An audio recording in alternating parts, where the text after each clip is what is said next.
before coming here, we were missionaries in Spain. That picture is a little bit old now. Our sons are now 6'5" and 6'3.5". They've grown a little bit. They're both taller than I am. My hair was a little darker back then. Obviously, Spain has a different language, a different culture, different history than we do.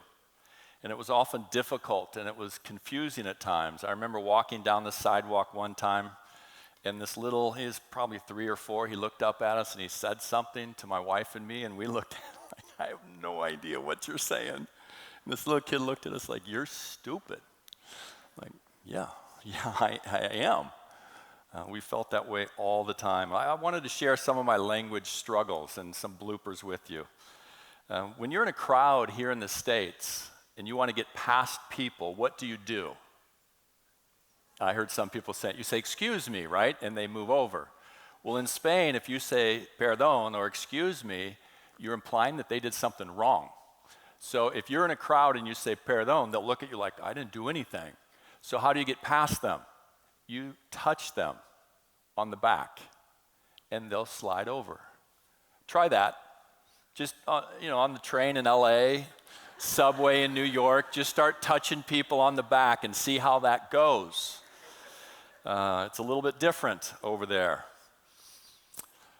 Samuel was one of my good buddies over there, and we were walking down the street one night, and just out of the blue, he goes, you know, Matt, a lot of Spaniards hate Americans. I'm like, I didn't know that. I left everything to come here. And I said, why? And he said, well, after World War II, America helped rebuild Europe, but didn't help rebuild Spain because Spain wasn't in World War II. Okay, that's good to know. Some Spaniards hate me just for being an American. I took 10 of my students over there, I taught near Barcelona, took 10 of them out to lunch one day. And after I paid for everything, one of them said, thank you. Only 1 out of 10. And that sounds really rude. But in Spain, you don't say thank you because the idea is next time I'll take you out to lunch. So it's not a big deal. It took me a long time to figure that one out. Like, these people are really rude. No, they're not rude. They're going to pay for you next time. Okay, different culture, different language. Our pastor's wife invited my wife and me to dinner one night, and she said, well, come on over at 10. And our faces were just shocked. 10, and she goes, oh, I'm sorry, 9? As if 9 was okay. So we showed up at 9. We went to lunch one time at her house, and we left at 9 p.m. So it's different. This is my worst but funniest. One of my language tutors was Raquel, and she was really sweet. And so I wanted to tell her. I was about a month and a half, 2 months into language. I wanted to tell her that she was sweet. So I looked up the word sweet in a dictionary, and I found the word tarta. And so I said, Raquel, tú eres una tarta. And she went very confused. And in Spain, you don't say no, you say no, no, no, no, no, no, no, many, many times. She goes, no, no, no. And I said, oh no, what did I say? And she said, you just said you are a prostitute. Whoops, that's not what I meant. Different culture, different language, different country. We laughed a lot. We struggled a lot. It was hard. But here's the question. Here's my tie-in to today. These 2 Spaniard-looking people. Why is it when we pick up the Gospel of John that's written in a different culture, different history, different language, 2,000 years ago, why is it that we think we can read it and understand it? Right? Why do we ignore all of these cultural differences, these background issues so often? Now, I know we don't hear, but other people, right? Yeah. Well, today as we continue on the Gospel of John, Mike read John 2, 1 through 11, and my goal is very simple. We get a greater understanding. There's that word greater. I want to throw it in as many times as I can because that's the chapel theme. And I get paid extra each time I say it. So We get a greater understanding of Jesus if we understand his culture and his background and the text as they would have understood it back then. So just a quick question, as Mike read the text, other than the confusion when he read 80 to 120 liters, like, wait, how much is that? I had no idea. What do you think that text meant? When you hear that text, you go, oh, this is what it means. Don't say it out loud, just think for a second. I think the text means this. And I think for most of us, we go, Jesus produced some really good wine. In fact, the best wine, as we see. And it's a miracle. It's an amazing miracle, right? And for some people, for a lot of people, that's all it is. It's a great miracle. Jesus is a miracle-working Messiah. But we miss the meaning of this text when we don't understand the culture, when we don't understand their background. So that's what we're going to try to do today, because here's the thesis. Jesus becomes greater in our lives when we understand him within his culture. Now, I know you're all studying theology and you're like, wait, it's much broader than that. I know that, okay? It's not just knowing, it's obeying, it's following, all of that stuff, but this is where we're going. When we understand him better, he becomes greater in our lives. Okay, we ready? As Dr. Grace would say, who's taking intro to psych. Ready? Maybe he doesn't do that as much. First example, shame to honor. Who's taken John before this semester already? Okay, you guys know all of this. Take a quick nap for the next 15 minutes. Yeah, 18 minutes you can sleep, actually. So Jesus lived in a shame-honor culture. Some of you are from a shame-honor culture, but most of us aren't. And so when they run out of wine, we go, that's not that big of an issue, right? But in that culture, it's a serious, serious problem. That family would be shamed. They would have great shame. Their reputation would be damaged, and that would last. I always ask my shame honor people, how long would that last? And they always say the same thing. Who remembers? How long would it last? Forever. It would last forever. So you don't run out of wine in that situation. So when Jesus provides wine at that wedding, what's he doing? He's saving that family, right? He's saving them from shame, from their reputation being damaged forever. But not just taking away shame, saving them from that, but he provides the very best wine, as Mike read. So not only did he take away shame, he gave them honor. This would now be the wedding, not that was a disaster and that family's horrible, but remember that wedding? Remember those? That was awesome. Such honor would be given to that family. Been here, this is my 22nd year at Biola, and I've noticed that Biola students, they sometimes have shame. In fact, if my PowerPoint works correctly, yeah, there it is. There's last semester's shame. It's on one font, so I could fit it all. Let me read it to you. No, I won't. I don't know what your class is at 10:30. It's canceled. There's a lot of shame among Biola students, 75-80% of whom grew up in the church. And yet, we understand forgiveness, but we don't understand that weight, that shame and guilt that we often carry from things that have happened to us or things that we've done, we continue to carry that. We don't understand that Jesus' first miracle takes shame away. That's why he came, right? That's why he came. I often ask the question, why did John start with this miracle? Why did Jesus do this miracle first? He's telling us something. He wants to take that shame away from our lives. We don't need to carry that burden any longer. And every semester I have my students write it out. That's last semester. We'll do it tonight in my John classes, and we'll get another. This is about 10 pages in Microsoft Word.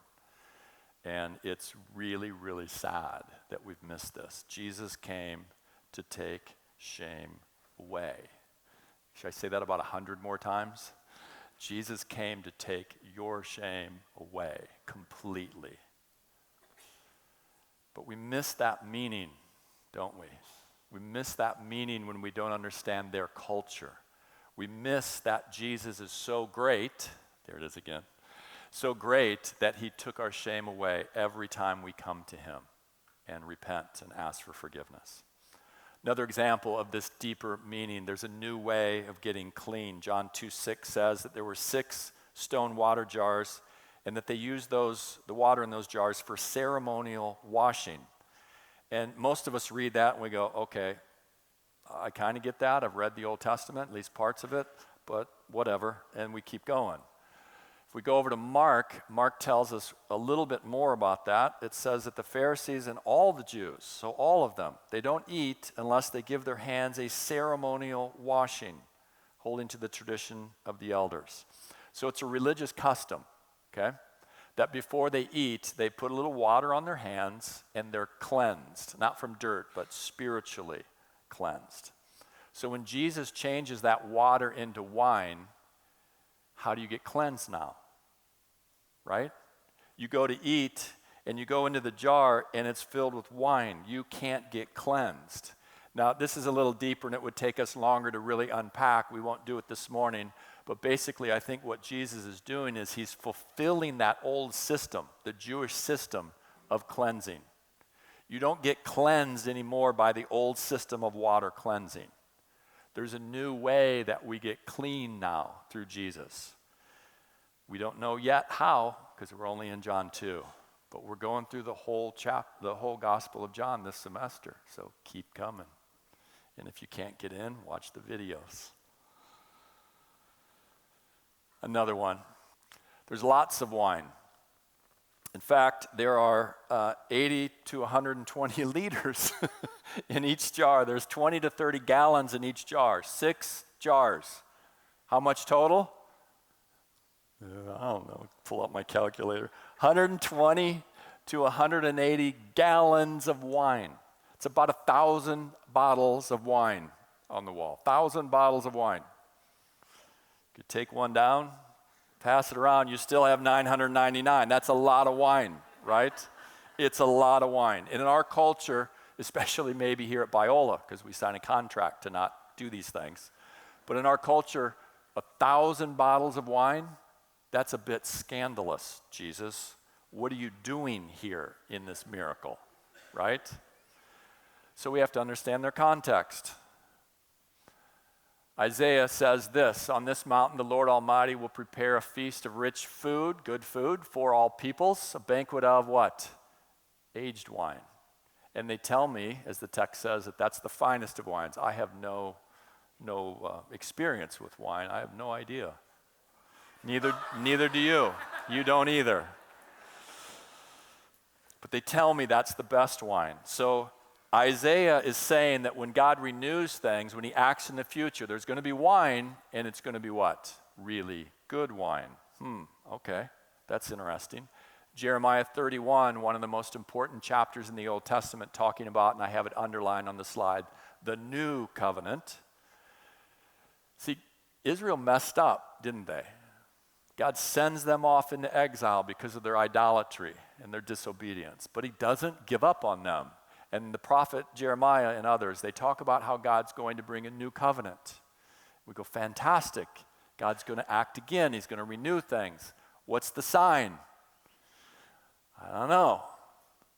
So we have to go back to Jeremiah a little bit earlier in the text.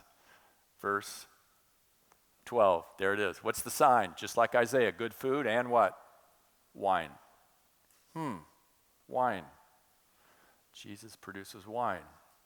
I didn't even think of Isaiah and Jeremiah. So there's going to be wine. Great. Thank you, Mr. Isaiah and Mr. Jeremiah. How much wine will there be? We have to turn to their friend, Mr. Amos. Mr. Amos says, in that day, I will restore David's fallen tent. I'll repair its broken places, restore its ruins, and build it as it used to be. We all know, hopefully, that David's one of the most important kings of Israel, right? But as I said a second ago, they were sent into exile, and this line of Davidic kings ends. There's no more kings because there's no more nation. And yet, Amos says that God's going to restore that line. He's going to restore that Davidic kingdom. We go, okay, Great. What's the sign, Mr. Amos? We keep reading. That's verse 11. We read 13 and 14. There's a lot there. I don't think I'll read it all, but I'll just read this part. New wine will drip from the mountains, and look at that. It will what? Flow from all the hills. There's going to be wine, but how much wine? Technical term, a lot. It's going to be a lot of wine. So much so that Mr. Amos says it's the metaphor of flowing from the hills. There's going to be a river of wine. And what's Jesus do? Produces wine. How much? A lot. 1,000 bottles or so of wine. And when he does that miracle, because they know their culture and their background, but we often don't, they know what Jesus is doing, right? He's doing a sign that he's bringing that new covenant, that God is going to now restore the Davidic kingdom, that God is acting once again. But we often miss that meaning because we don't know the Old Testament contexts. One more. I know I'm laying it on thick. It'll all come around, don't worry.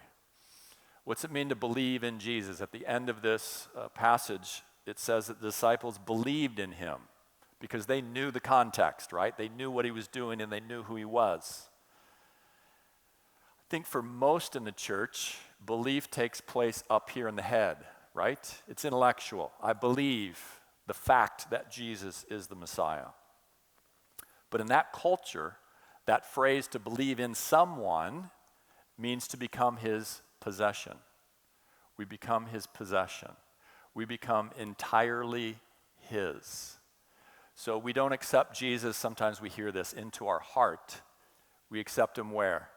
Into our lives, right? Not just in the head or in the heart. It's everything. What we see, what we listen to, the websites we go to, the music that we listen to. Ooh, that one touched a nerve maybe. Let me say it again. The music that we listen to, the way that we respond in anger or not, the way that we forgive or not, we are his possession. We are 100% his. To use the key theme of the semester again, Jesus must become greater in our lives. Above all else, he must be greater. Say it with me, would you? He must be greater, I must be less. Because I am 100% his. Discover who you're called to be at Biola University, a leading Christ-centered university in Los Angeles, with programs on campus and online. Subscribe for more of our videos and learn more at biola.edu.